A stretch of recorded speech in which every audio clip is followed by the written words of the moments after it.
2025 had one of the more active severe weather seasons in modern history, with the end of the EF5 drought from the Inland North Dakota tornado to being the first year with over 5 EF4 tornadoes in over half a decade. We had a pretty crazy time of it. But did you know that here on the Davis Does Weather channel on January 19th of last year, we put out a video that was going to attempt to forecast these events. In this video, we're going to be breaking down everything that we got right in that forecast, what we got wrong in that forecast, and more. Let's go ahead and get right into it. So right off the bat, I feel like obviously the number one thing that everybody's going to notice is that my voice has changed, but also I feel like I don't even look the same. Obviously I have a new haircut and everything, but anyway, let's not, waste our time here. Let's get into the real meat and potatoes here. That was voice crack number one.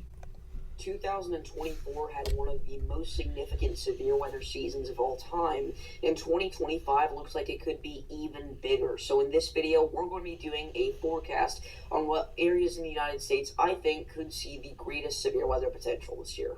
Enjoy. Now, if you have... Short and sweet, concise little intro there. I will say that I forecasted that 2025 could be even bigger than 2024. In some metrics it was for sure. For example, again, we saw the first EF5 tornado in over 12 years. 2024 didn't have that.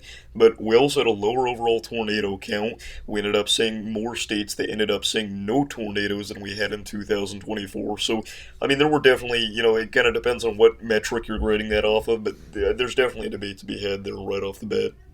Ever watched a long-term forecast, or especially a hurricane season forecast, you likely know that one of the most important things to look at whenever we are forecasting the weather like this is the ENSO probabilities forecast. Now, the ENSO probability forecast basically is going to tell us what temperatures are going to be like in the equatorial Pacific, which can have great impacts on what weather patterns we see here in the United States. Now, we can see right now that blue bar is skyrocket high there up in December, January, and February, and that means that we are in a La Nina pattern right now. As many of you probably know, we were expected to have a moderately strong La Nina this year, but that didn't really play out. However, we still are in a weaker La Nina, and we are expecting this to continue through early springtime.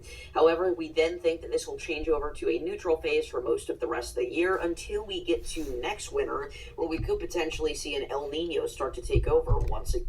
Alright, so let's go ahead and compare that to what actually happened. So again, whilst this here wasn't actually a part of my forecast, this was put out by the International Research Institute for Climate and Society. This is what we use to forecast for the ENSO probabilities commonly. This obviously was what I was grading almost my entire forecast off of, so it's pretty important that this would have come to fruition, and for the most part it did. We did not end up seeing that, weak El Nino developing towards the beginning of this winter. I don't know why I thought that we were going to be able to forecast ENSO probabilities a year out. That's just not realistic. But yes, we saw a strong neutral phase throughout most of the spring, and again, that did eventually kind of cool off a little bit. Now we're getting a little bit closer to an El Nino phase, but again, we're obviously not quite there yet, but overall, not too many issues with that forecast. Now, during an ENSO neutral phase, which we are expected to be in for a good chunk of 2025, we can see that typically brings warmer conditions to the southern tier of the United States, wetter conditions to the southeast, and colder Arctic air from the polar jet stream into portions of the northern tier of the country. In retrospect, I used to do this all the time. I've tried to stray away from it, but using these graphics that weren't mine, probably not the best idea. But obviously, that's not the only thing that we use to determine how intense or relatively boring a severe weather season could be in the United States.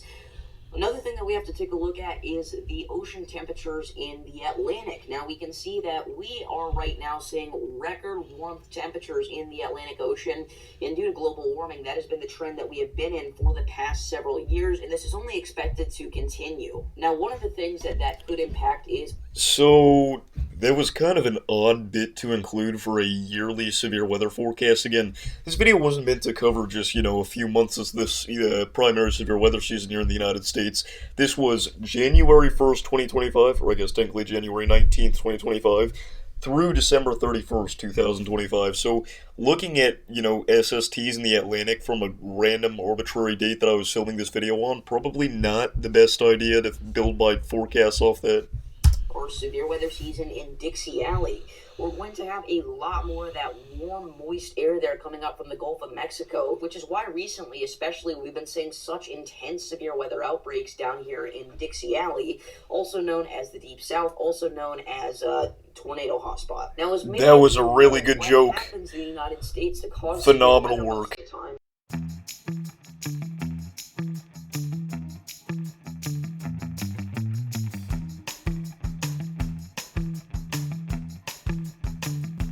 We're going to go ahead and construct our severe weather season 2025 forecast. Alrighty, so we now have... Again, I wish I didn't refer to that as a severe weather season 2025 forecast, because this was meant to forecast for the entire year, and I feel like that definitely led some people to think that I was only referencing, March, April, and May, but it's whatever. Our 2025 severe weather forecast constructed here. So let's go ahead and start off by taking a look at this blue shaded region up here in the Pacific Northwest, and I personally think that this area will have a slightly below average severe weather season. Okay, there's nothing that makes me think that this season would be anything too spectacular, and obviously we're not used to seeing big time severe weather events up here in the Pacific Northwest, but I think that this year in particular it's actually going to be even more below average than usual. I mean, that actually, didn't mean to hit the mic there, that actually did come to fruition. If we take a look at the damage assessment toolkit here, you can see every tornado track that occurred throughout the entire year of 2025 on your screen. The Pacific Northwest, extremely inactive. Washington without a single tornado, Oregon without a single tornado, Idaho without a single tornado, Montana without a single tornado, Nevada without a single tornado. Now, again, I know I mentioned this in the video, but the Pacific Northwest isn't known for exactly being the most intense area for severe weather in the nation, but usually we're going to end up with something. There's going to be some event throughout the year that's going to bring us at least one or two tornadoes to, some of those northwest coast states. And again, eastern Montana, it's not super uncommon to see several weak tours throughout the year. Even Nevada does see some action occasionally. So it was, again, a well below average season out here in the Pacific Northwest. So perhaps I could have gone even more aggressive with that and said well below average instead of slightly below average. But, I mean, in general, I'm relatively happy with that forecast for sure.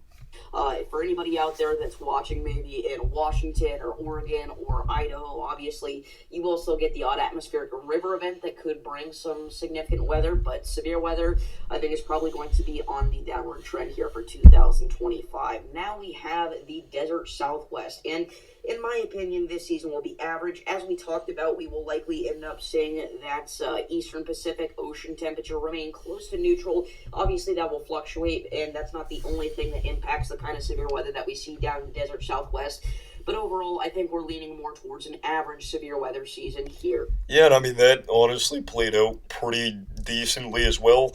Now, one could argue that this season was well below average if you just take a look at the here on the DAT without any context. But you have to keep in mind, Utah, with an EF2 tornado wedge, kind of makes up for any lack of significant severe activity in that region, just because, I mean, that's, the first time that we'd seen a SIG-Tor tornado in Utah in a very long time, not to, forget that we also had another EF2 tornado in southeastern Utah throughout this year in the summer as well.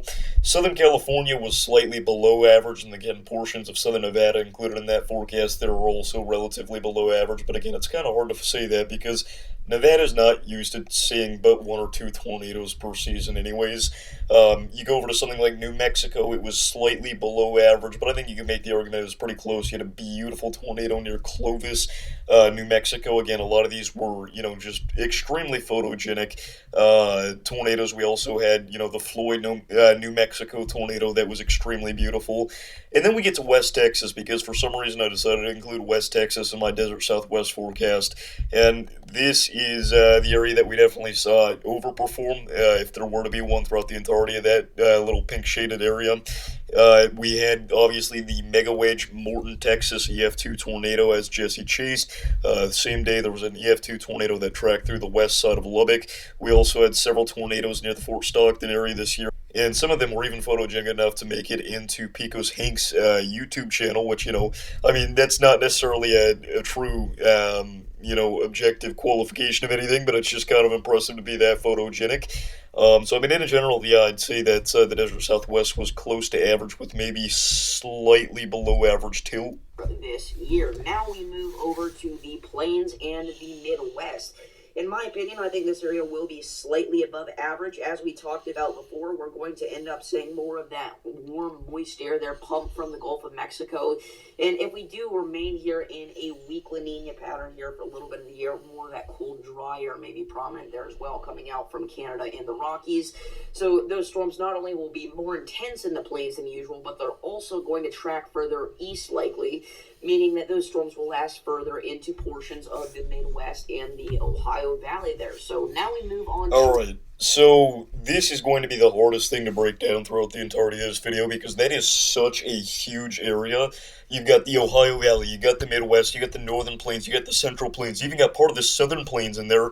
I mean, you go all the way from the Texas Panhandle back in the Michigan Canadian border. That's kind of a wide area to forecast for and say whether or not something's going to be above average or below average. But in general, this was relatively impressive that I was able to forecast this. I'm going to talk about why here in just a second.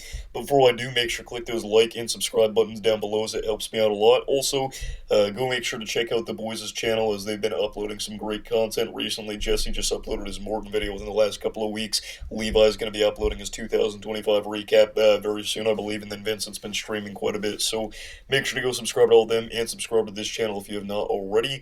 But anyway... Again, the Midwest, as well as the Central and Northern Plains, are going to break this down region by region. The Midwest and the Ohio Valley were definitely slightly above average this year. There's no doubting that, I don't think.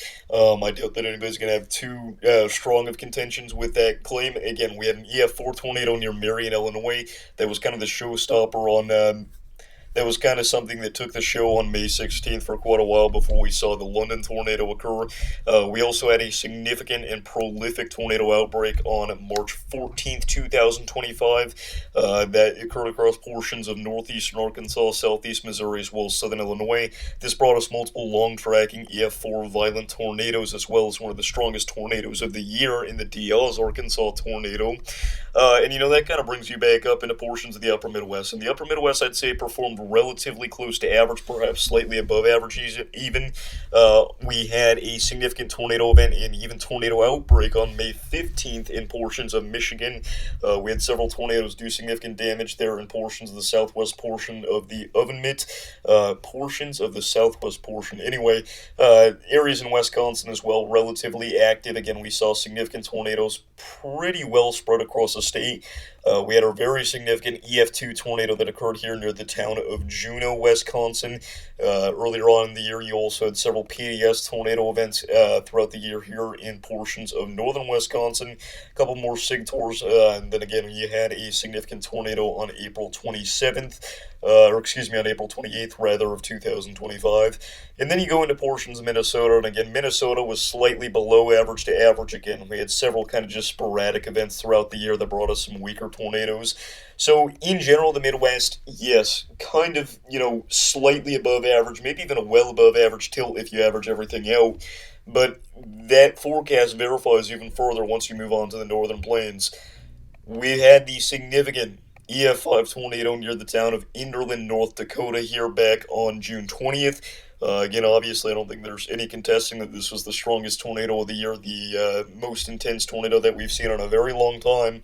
And I mean, that kind of single-handedly would carry North Dakota alone if that was all that had happened into kind of like a slightly above average state, because North Dakota is not typically super active throughout the entire year, but this was a huge exception in 2025. We also had a significant EF3 tornado near the city of Jamestown, North Dakota. This was a very large stovepipe.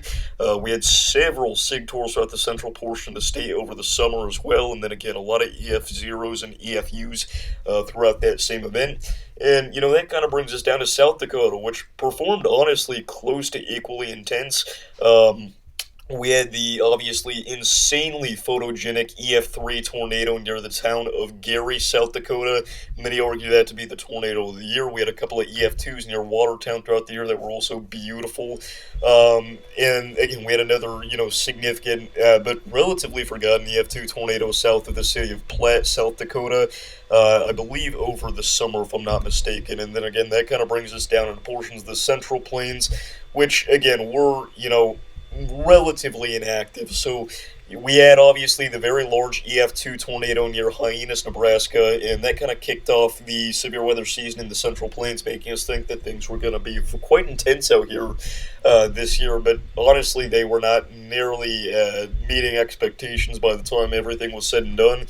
The only major significant tornado that we had in Nebraska besides the Hyannis mega wedge was obviously Dickens slash Wellfleet slash Highway 83 slash whatever else people are calling this tornado. Again, it doesn't really have a clear decided upon name, but very significant, incredibly beautiful. Again, I'd argue to be tornado of the decade, EF2 there.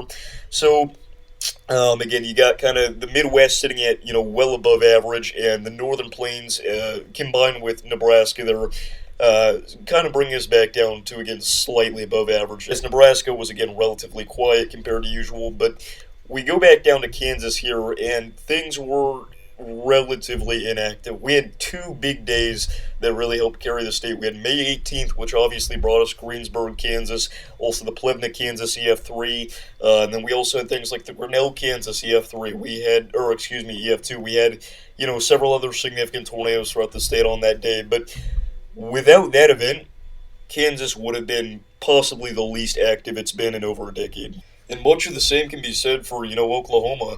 Again, sure, on May 19th, we had the largest tornado of the entire year near the town of Pittsburgh, Oklahoma, and Blanco. This was a large EF3 mega wedge tornado that stayed on the ground for over an hour. But again, outside of that, what do we really have in Oklahoma this year? Not much. And then again, parts of northern Texas included in that forecast as well. Very small slivers of northwest Texas and the Panhandle, again, close to average there. So if we measure things, with the Midwest and Northern Plains being well above average and the Central and Southern Plains being kind of closer to average, you do kind of, you do kind of end up with that area being slightly above average in general, which, again, it's just so much of a stretch to say that that was exactly what I had put in my forecast there, because this is just such a broad area. So, it's not like the most impressive thing that I've ever forecasted for, but in general, I'm kind of happy with how things turned out. Dixie Alley, again, all that crazy warm air that we're seeing from the Gulf of Mexico like never before, and also the fact that we've already seen significant tornado outbreaks in this area this winter leads me to believe that we are going to have a well above average severe weather threat down here in the Deep South. Pretty much all year round, the Deep South can see severe weather. Really, January, July, October, it doesn't matter too much. We can always see severe weather down here in the Deep South as long as ingredients are set in place.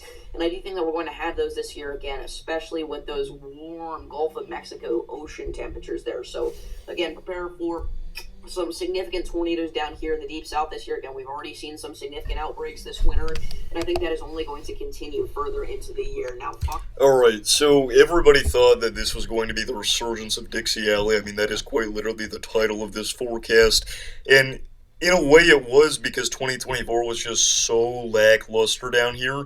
But, at the same time, how active really was it compared to, a season like 2023 or even a season like 2020? And in general, it was a few outbreaks that brought us a lot of these significant tornadoes. But with that being said, it was most certainly, at the very least, a slightly above average year down here in Dixie. We're going to go over a few key things. Number one, obviously, March 15th, 2025, one of the best setups for a severe weather event that we'd seen in modern history. Down here in portions of Dixie Alley, we had the incredibly long-tracking Tylertown, Mississippi EF4 mega wedge tornado, and then just an hour later, another tornado tracked through that region again at EF3 intensity. We did have a significant EF3 tornado here just off to the south of Shibuya. This is known commonly as was the Whistler, Mississippi tornado, again, just north of Waynesboro. This area saw several tornadoes this year, and last year it was kind of a meme for a little bit in the Davis's weather community. But outside of that, we saw that's voice crack number 2, by the way, significant tornado there near Gordo, Alabama, EF2 intensity, several, EF3 tornadoes in southern Alabama, one significant near the town of Plantersville. And then we had, things like the EF3 tornado that impacted areas near Grand Junction, Tennessee. This was a tornado emergency. And then, we also had a EF3 tornado near Senatobia at a later date here in northern Mississippi. So, in general, again, Dixie was slightly above average. I think to call it well above average is quite a stretch, and I think that was probably the most inaccurate part of this forecast. We have the Northeast and the Ohio Valley. Now, this is a really, really interesting zone here. In my opinion, there are so many different factors this year that I think that this area could be a little bit of a wild card whenever it comes to severe weather. We may end up seeing massive tornado outbreaks like never seen before on the East Coast, or we may end up seeing a whole lot of diddly squat. It's really kind of hard to tell at this point in time, obviously, because we have, again, the Northeast as one of those areas that has a more summertime focused severe weather threat. So really, I could see New England and the Northeast and even the Eastern Ohio Valley going either way here. So that.